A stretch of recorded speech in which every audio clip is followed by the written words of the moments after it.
Good evening. Thanks for joining us. The president spent the day in Dallas, comforting the nation after the deadly police ambush there.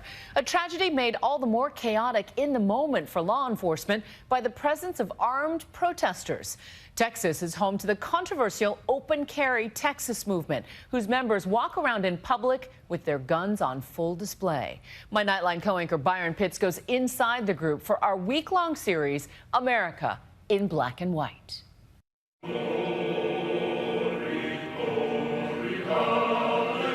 Today, the city of Dallas taking time to mourn and heal, gathering to remember the lives of the 5 officers killed in last week's horrific attack. Putting politics aside, President Obama and the First Lady, hand in hand with former President George W. Bush and First Lady Laura Bush. The president delivering a sermon of sorts. I'm here to insist that we are not as divided as we seem. And I know that because I know America. I know how far we've come against impossible odds. And his poignant observation that in the audience were mourning on all sides. I see people who mourn for the 5 officers we lost, but also weep for the families of Alton Sterling and Philando Castile. I see what's possible when we recognize that we are one American family. Thousands having paid their respects over the last few days. These squad cars outside Dallas Police Headquarters in a makeshift memorial filled with messages of hope and love for the 11 injured and the families of those killed in the line of duty. You know, this is actually very humbling. Drawing even visitors from all walks, like First Sergeant C.J. Grissom, a gun advocate and founder of Open Carry Texas. He came to Dallas to pay his respects.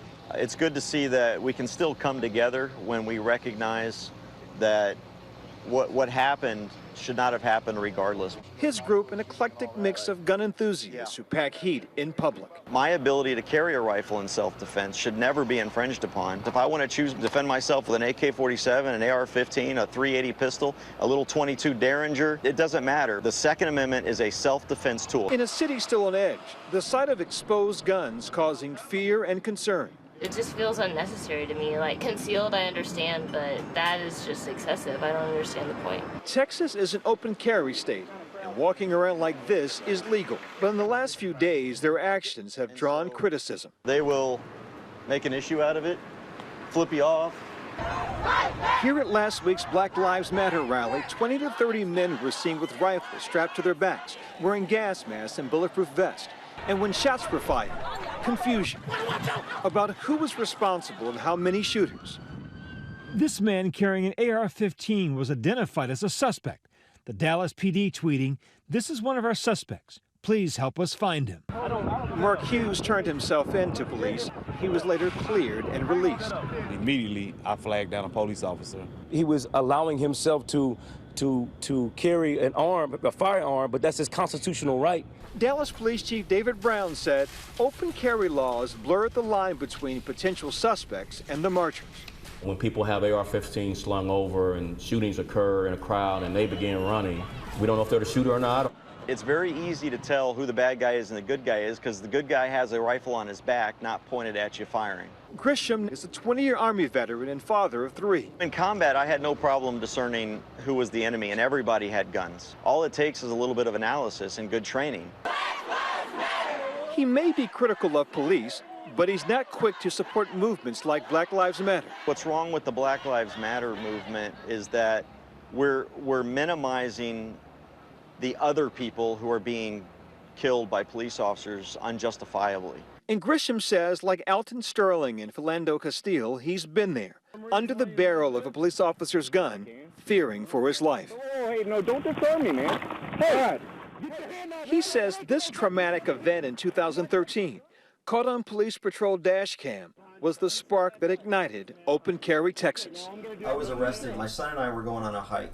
Grisham says he brought along that rifle strapped across his chest to protect them from wild animals. About halfway through our hike, a police officer approached. Some reason why you have this? Because I can. Well, okay. Since carrying a rifle is legal even without a license, Grisham believes what happened next was illegal. Oh, hey, no, don't disturb me, man. Hey. And at that point, he pulled his gun, stuck it to my head, and threw me into the car. His son Chris also videotaped the arrest. His father charged with interfering with the police officer and taken to jail. Okay, now I'm going to do everything you say. Hey, dude! You know, my son had to watch this whole thing. We alarm people and they call us so we can... When we first met Grissom 2 years ago, he told us he was still battling the demons from his tours in Iraq and Afghanistan. The arrest, his first time in jail, he said, triggered one of the worst episodes of PTSD he's ever endured. You can ask me for my weapon. You know, I've always been a gun rights advocate, but this turned me into an activist. And how long are you keeping me in jail for? Grisham walked away with his life, and a mission, a movement was born. The goal to expand open carry rights in the state of Texas. At the time, it was only legal to openly carry so-called long guns like AR-15s. State law prohibited the open carry of handguns. But just last year, the law passed, giving Texans with a permit the right to open carry handguns. While fighting for those gun rights in 2014, Grisham invited me along to a rally in San Antonio. There are folk in the country who you are scaring, right? I realize that there are people that have what I call an irrational fear of guns. He stressed the fact that he always calls ahead to alert police about their marches. We met nearly 24 well-armed supporters, from retirees to children, men and women, gun lovers of every race. So often when these kinds of events are covered by the media, right? I may see this gentleman, I may see that gentleman, but I don't see you there. My house was robbed by 5 guys about 4 months ago. The police did nothing. So therefore, I think it's my duty to protect my family. Crime really has no color. Open carry members waved, passing out flyers on one of San Antonio's busiest intersections. Most motorists are supportive, but some. What do you think of these guys? Hi. Nuts! What do you think? I'm a journalist. I'm here getting people's opinion. Away!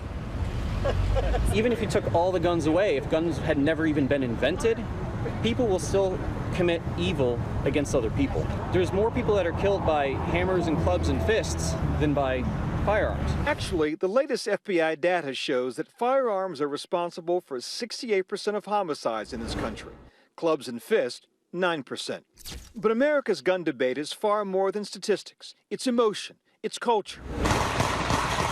Horrific headlines, mass murders that can easily be explained away, from Dallas to Orlando, and in Baton Rouge.